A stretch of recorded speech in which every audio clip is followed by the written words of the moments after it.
আল্লাহ তাআলা কিয়ামতের কঠিন দিন বলবে, হে আমার বান্দা, আমি আল্লাহ তোমার কাছে সাহায্য চেয়েছি, তুমি আমাকে সাহায্য করোনি। বান্দারা বলবে, দয়ার মালিক, আপনি কিভাবে আমাদের কাছে সাহায্য চেয়েছেন? আল্লাহ বলবে, আমার বান্দা, আমার অমুক বান্দা গরীব বিপদে পড়ে তোমার কাছে এসে সাহায্য সহযোগিতা চেয়েছে। তোমার ক্ষমতা ছিল তুমি তাকে কিছু দান করার, তোমার সেই সামর্থ্য ছিল, ওই সামর্থ্য থাকার পরেও তুমি তোমার সামর্থ্য অনুযায়ী ওই বান্দাকে দান করো নাই। বিসমিল্লাহির রহমানির রহিম।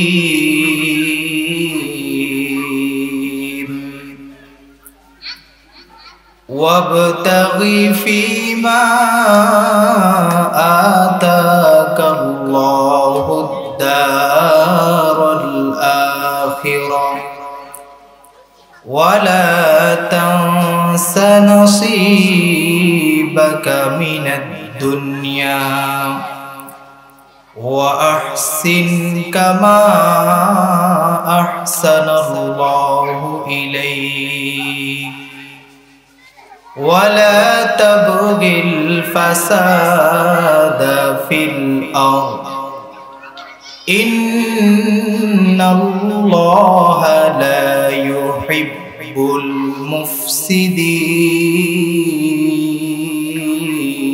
المفسدين. وقال النبي صلى الله عليه وآله وسلم الراحمون يرحمهم الرحمن ارحموا من في الأرض يرحمكم من في السماء أو كما قال النبي عليه الصلاة والسلام. আলোচ্য আয়াত ও হাদিসের আলোচ্য বিষয় হচ্ছে যে সৃষ্টি জীবের প্রতি দয়া। সৃষ্টিজীব বলা হয় যে যাদের জীবন আছে, প্রাণ আছে, চলাফেরা করতে পারে। এই পৃথিবীতে তো আল্লাহ তাআলার সৃষ্টির অভাব নাই, তো সৃষ্টিজীব বলা হয় এমন সৃষ্টিকে যারা চলাফেরা করতে পারে, এরূপ সৃষ্টিকে সৃষ্টিজীব বলা হয়। তো যত সৃষ্টি আল্লাহ তাআলার পৃথিবীতে চলাফেরা করতে পারে, এই সব সৃষ্টির মধ্যে সর্বশ্রেষ্ঠ সৃষ্টি হলো মানুষ। তো মানুষ হিসেবে মানুষের সর্বপ্রথম কর্তব্য হলো তার অপর ভাইয়ের বিপদে আপদে সাহায্যে সহযোগিতায় এগিয়ে আসা এবং অন্যের সুখে সুখী হওয়া, তার অপর মুসলমান ভাইয়ের দুঃখে দুঃখিত হওয়া। আল্লাহ তাআলা পরম করুণাময় দয়ালু।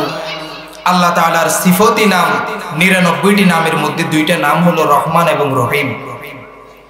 রাসূলুল্লাহ সাল্লাল্লাহু আলাইহি ওয়াসাল্লাম আল্লাহ তাআলা কুরআনুল কারীমের মধ্যে বলেন, ওয়ামা আরসালনাকা ইল্লা রাহমাতাল লিল আলামিন, যে আমি রাসূল সাল্লাল্লাহু আলাইহি ওয়াসাল্লামকে সমগ্র দুনিয়াবাসীর জন্য রহমত হিসেবে প্রেরণ করেছি।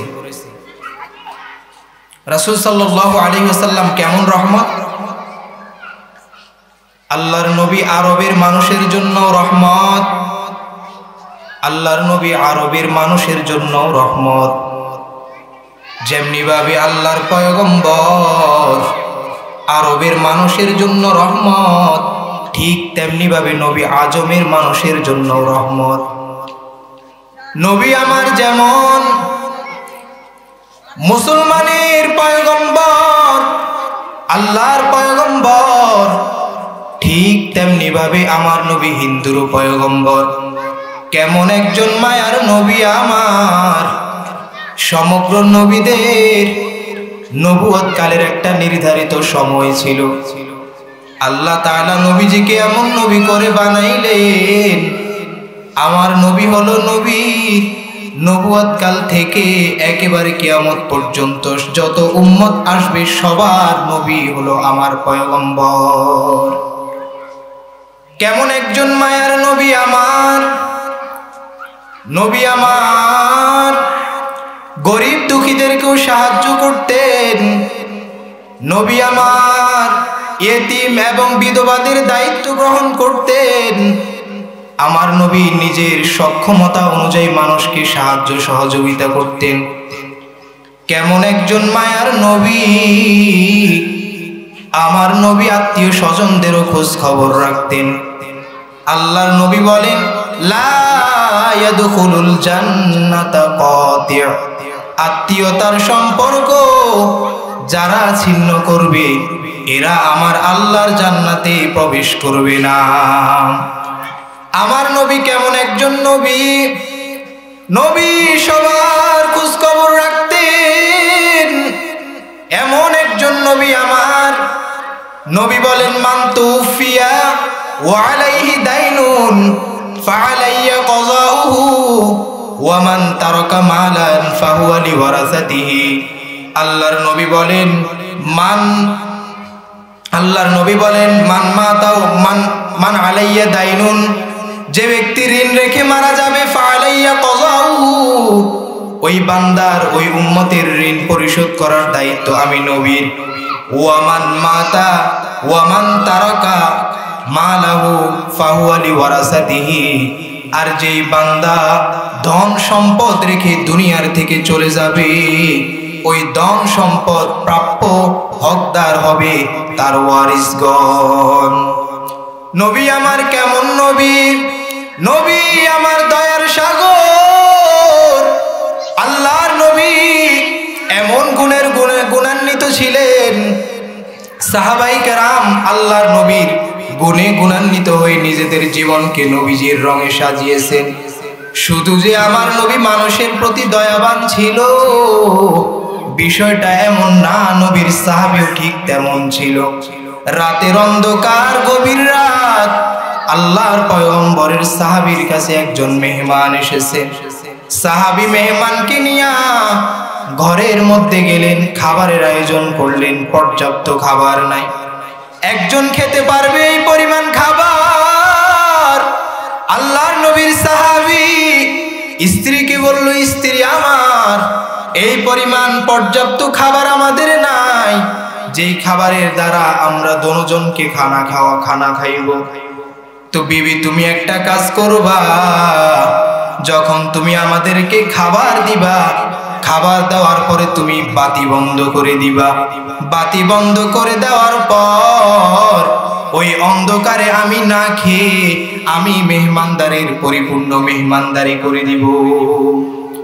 আল্লাহর নবীর সাহাবীর কথা অনুযায়ী বিবি যখন খাবার দিলেন, ওই বিবি স্বামীর কথা অনুযায়ী বাতি বন্ধ করে দিলেন। বাতি বন্ধ করে দেওয়ার পর ওই সাহাবী নিজে না খেয়ে মেহমানের পেট ভরে খানা খাওয়াই দিয়েছেন। এমন গুণে গুণান্বিত ছিল সাহাবায়ে কেরাম। সাহাবায়ে কেরাম তো এমন ছিলেন, আল্লাহর নবী যে সাহাবায়ে কেরামদেরকে নিয়ে ওই মক্কা থেকে মদিনায় হিজরত করে চলে গেলেন। আনসার মুহাজির সাহাবীরা আল্লাহর পয়গম্বরের সাথে হিজরত করে চলে গেলেন নিজেদের ধন সম্পদ অনেক কিছু রেখে। মদিনায় যাওয়ার পর সাহাবীদের কিছু নাই। মদিনার আনসার সাহাবী, ওই সাহাবীরা আল্লাহর পয়গম্বরের যেই সমস্ত সাহাবীরা হিজরত করে চলে গেলেন, আনসার মদিনার আনসার সাহাবীরা নিজেদের ঘর বাড়ি সহ যাবতীয় আসবাবপত্র সব কিছুর মধ্যে আল্লাহর পয়গম্বরের ওই সাহাবীদেরকে ভাগ দিলেন। এমনও ভাগ দিয়েছেন, মদিনার আনসার যেই সমস্ত সাহাবীদের একাধিক বিবি ছিল, নিজেদের মুসলমান ভাই আল্লাহর পয়গম্বরের সাহাবী, ওই সাহাবীরা নিজেদের অতিরিক্ত বিবিদেরকে তালাক দিয়ে নিজেদের মুসলমান আল্লাহর পয়গম্বরের মুহাজির সাহাবীদেরকে বিবাহের সুযোগ করে দিয়েছে। আল্লাহ তাআলা বলেন ওয়ালা তানসা নাসিবাকা মিনাদ দুনিয়া। আল্লাহ তাআলা বলেন তুমি তোমার সম্পদ, দুনিয়ার সম্পদ দ্বারা তুমি আখিরাতকে অন্বেষণ করো। আল্লাহ তাআলা বলেন ওয়ালা তানসা নাসিবাকা মিনাদ দুনিয়া, তবে দুনিয়াও ভুলে যেও না। ওয়া আহসিন কামা আহসানাল্লাহু ইলাইক, আল্লাহ তাআলা যেভাবে তোমার উপর দয়া করেছেন ঠিক তেমনি ভাবে তুমিও মানুষের প্রতি দয়া করো। আল্লাহ তাআলা তোমার প্রতি দয়া করেছেন, আজকে তুমি কোটিপতি হয়ে গেলা। অন্তরে এই চিন্তা করিও না যে তুমি কোটিপতি হয়েছো নিজের বুদ্ধিতে, নিজের কারণে। বিষয়টা এমন নয়, বরং আল্লাহ তাআলার করুণা তোমার প্রতি থাকার কারণেই তো তুমি এই পর্যায়ে পৌঁছেছো। ওয়া আহসিন কামা আহসানাল্লাহু ইলাইক ওয়ালা তাবগিল ফাসাদা ফিল আরদ, জমিনের মধ্যে সম্পদের কারণে তুমি ফাসাদ হাঙ্গামা সৃষ্টি করিও না। ইন্নাল্লাহা লা ইউহিব্বুল মুফসিদিন, নিশ্চয়ই যারা ফাসাদ সৃষ্টি করে তাদেরকে আল্লাহ পছন্দ করেন না। আল্লাহর পয়গম্বর বলেন, আর রাহিমুন ইয়ারহামুহুমুর রহমান, আল্লাহ তাআলা হলেন যারা দয়াবান তাদেরকে রহমানুর রহম করেন, দয়া করেন। আল্লাহর নবী বলেন, ইরহামু মান ফিল আরদ, জমিনের মধ্যে যারা আছে তাদের প্রতি দয়া করো, অনুগ্রহ করো। জমিনের মধ্যে যারা আছে তাদের প্রতি যদি তুমি দয়া করো, মোহাব্বত করো, ইয়ারহামুকুম মান ফিস সামা, তাহলে আসমানে যে আল্লাহ আছেন ওই আল্লাহ তোমার প্রতি দয়া করবে। অতএব সম্পদের কারণে যেন তুমি জাহান্নামী না হও, সম্পদের কারণে যেন তুমি অহংকারী না হও, এই সম্পদ যেন তোমার জাহান্নামের কারণ না হয়। সম্পদ আল্লাহ দান করেছেন, সম্পদের হক তুমি আদায় করো। সম্পদের হক কিভাবে আদায় করবে? সম্পদের হক আদায় হবে একমাত্র হক হালালির মাধ্যমে। সম্পদের হক আদায় হবে যাকাত আদায়ের মাধ্যমে, সম্পদের হক আদায় হবে, সম্পদের হক আদায় হবে যাকাত আদায়ের মাধ্যমে। মুসলিমুনা কারাজুলিন ওয়াহিদিন ইনইশতাকা আইনুহু ইশতাকা কুল্লুহু ওয়া ইনইশতাকা রাসুহু ইশতাকা কুল্লুহু। আল্লাহর নবী বলেন, সমস্ত মুসলমান হবে এক ব্যক্তির ন্যায়। ইনইশতাকা আইনুহু ইনইশতাকা কুল্লু ওয়া ইনইশতাকা রাসুহু ইশতাকা কুল্লুহু। এক ব্যক্তির শরীরের মধ্যে যেমনি ভাবে আমার মাথার মধ্যে যখন ব্যথা হবে, ঠিক মাথার ব্যথার কারণে ঠিক যেমনি ভাবে আমার সমস্ত শরীর ব্যথিত হয়। আমার চক্ষু ব্যথার কারণে যেমনি ভাবে আমার সমস্ত শরীর ব্যথায় ব্যথিত হয়। আল্লাহর নবী বলেন, ঠিক মুসলমান তো ঠিক এক ব্যক্তির মতো হবে। শরীরের ব্যথার কারণে যেমনি ভাবে বান্দার সমস্ত শরীর ব্যথায় ব্যথিত হয়ে যায়, ঠিক তেমনি ভাবে সারা বিশ্বের মুসলমান, কোন একজন মুসলমানের বিপদ যদি আসে, ওই একজন মুসলমানের বিপদে বিশ্বের সমস্ত মুসলমান ঠিক তেমন ব্যথায় ব্যথিত হতে হবে। আল্লাহ তাআলা তো এমন ওসিলার মাধ্যমে বান্দাকে জান্নাত দান করবেন।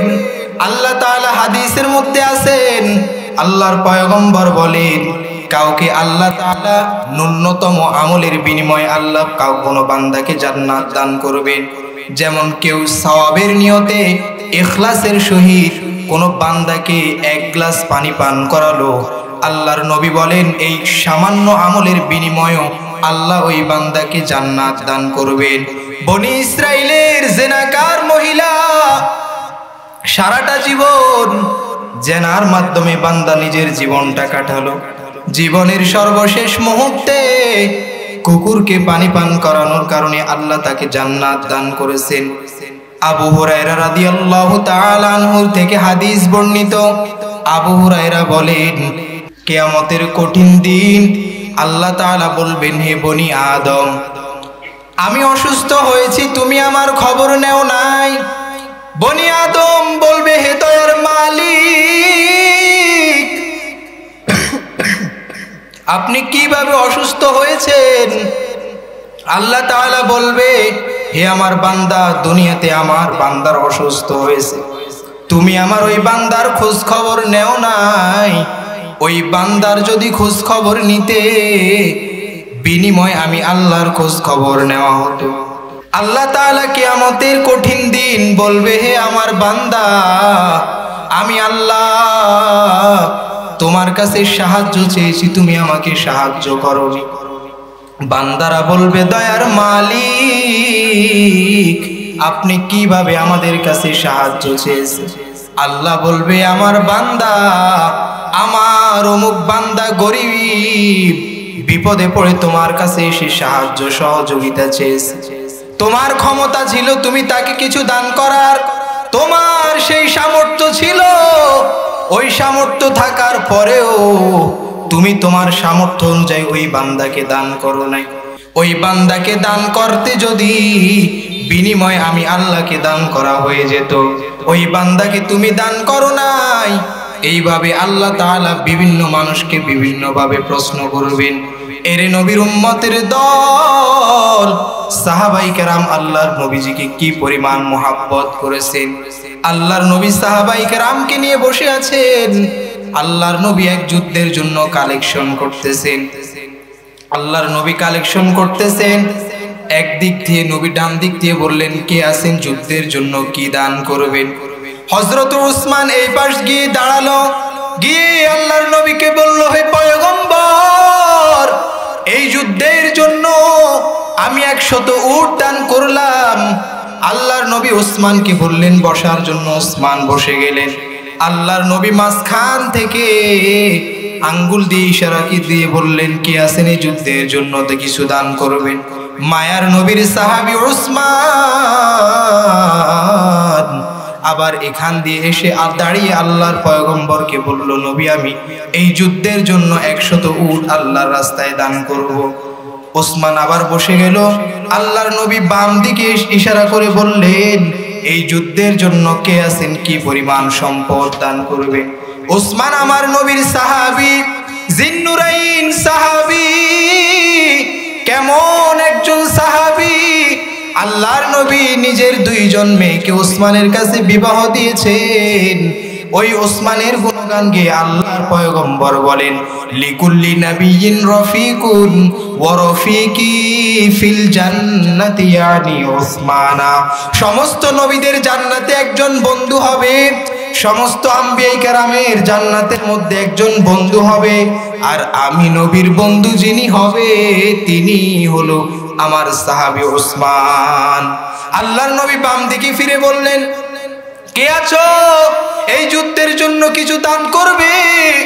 আল্লাহর নবীর সাহাবী হযরত ওসমান বাম দিকে এসে আল্লাহর পয়গম্বরকে বলল, নবী, আমি এই যুদ্ধের জন্য 100 উট দান করব। এভাবে আল্লাহর নবী 6 বার বলেছেন। 6 বারই ওসমান বলেছে, আমি যুদ্ধের জন্য 100 উট দান করব। সর্বশেষ আল্লাহর পয়গম্বর ওসমানের এই দান দেখে নবী খুশি হয়ে গেলেন। আল্লাহর নবী যখন মুস্কি হাসি দিলেন, ওসমান আমার পয়গম্বরকে বলে, পয়গম্বর, আমার দান শেষ হয় নাই, আমি এই যুদ্ধের জন্য আরো 100 ঘোড়া দান করলাম। আল্লাহর নবী উসমানের জন্য দোয়া করলেন। আল্লাহর পয়গম্বর যখন দোয়া করতেছেন, উসমান পয়গম্বরকে বলে, ও পয়গম্বর, আমি উসমানের এই যুদ্ধের দান দেওয়া এখনো শেষ হয় নাই। নবীকে বলল, পয়গম্বর, আপনি একটু দাঁড়ান। এই কথা বলে আল্লাহর নবীর সাহাবী হযরত উসমান একটা দৌড় দিয়ে বাড়িতে চলে গেলেন। বাড়িতে গিয়া বিবিকে বলল, বিবি, আমার সম্পদ যত গয়না গাটি আছে সব আমার এই রুমালের মধ্যে দিয়া দাও। বিবি চিন্তা করলো, হয়তো কোনো বড় রপ্তানি করবেন, হয়তো বড় কোনো আমদানি করবেন। যেহেতু উসমান রাদিয়াল্লাহু তাআলা আনহু, আল্লাহ তাআলা হযরত উসমান রাদিয়াল্লাহু তাআলা আনহুকে এই পরিমাণ সম্পদ দান করেছেন, তো বিবি চিন্তা করলো হয়তো বড় কোনো ধরনের লেনদেন করবেন। যখন বিবি আমার নবীর সাহাবী হযরত ওসমানকে এই কথা বলল, ওসমান বলে, বিবি আমার, আজকে এমন একজনের সাথে আমি মুআমালাত করব, আজকের মহাজন, সবচেয়ে বড় মহাজন, আজকে আমি এই দুনিয়ার সামান্য সম্পদের বিনিময়ে জান্নাতের মুআমালাত করব। এই কথা বলে আল্লাহর নবীর সাহাবী হযরত উসমান রাদিয়াল্লাহু তাআলা আনহু সমস্ত সম্পদ নিয়ে আল্লাহর নবীর কাছে গিয়ে চলে গেলেন। সাহাবায়ে কেরাম নিজের জীবনের সব চাইতে আল্লাহর পয়গম্বরকে বেশি মহব্বত করতেন। নবীজির প্রত্যেকটা গুণ আল্লাহর নবীর সাহাবীরা নিজেদের জীবনের সাথে ফিট করে নবীজির সুন্নতের আদর্শের গুণে নিজেরা গুণান্বিত হয়েছেন। আল্লাহর নবীর সাহাবীরা আল্লাহর নবীর এত অনুসরণ করেছেন, আল্লাহর পয়গম্বরের এত পরিমাণ অনুকরণ করেছেন। নবী আমার ওযু করে ওযুর পানি রাখতে দেরি সাহাবায়ে কেরামের মধ্যে কাড়াকাড়ি শুরু হয়ে যেত। সাহাবায়ে কেরাম তো এমনই ভালোবেসেছেন আল্লাহর পয়গম্বরকে। সাহাবায়ে কেরাম আল্লাহর পয়গম্বরকে এমন মানার কারণে আল্লাহ সাহাবায়ে কেরামের উপর সন্তুষ্টি হয়ে বলেন রাদিয়াল্লাহু আনহুম ওয়া রাদু আন। আমার নবীর সাহাবীরা তো এমন যে আমি আল্লাহ তাদের উপর সন্তুষ্ট, আমার নবীর সাহাবী তারাও আমি আল্লাহর প্রতি সন্তুষ্ট। সুন্নত তো শুধু আমি মসজিদে বসে বসে তাসবিহ পড়লাম এটাই শুধু সুন্নত নয়, বরং আরো অনেক কিছু সুন্নত আছে। নামাজ, রোজা, হজ, যাকাত এগুলো আদায় করবেন তা ঠিক, এছাড়াও মুআমালাত, মুহাশারাত সহ আরো অনেক ধরনের আমল আছে। যদি সেগুলোর গুরুত্ব না থাকতো, সেগুলোর বিধান আল্লাহর নবী দুনিয়াতে রেখে যেতেন না।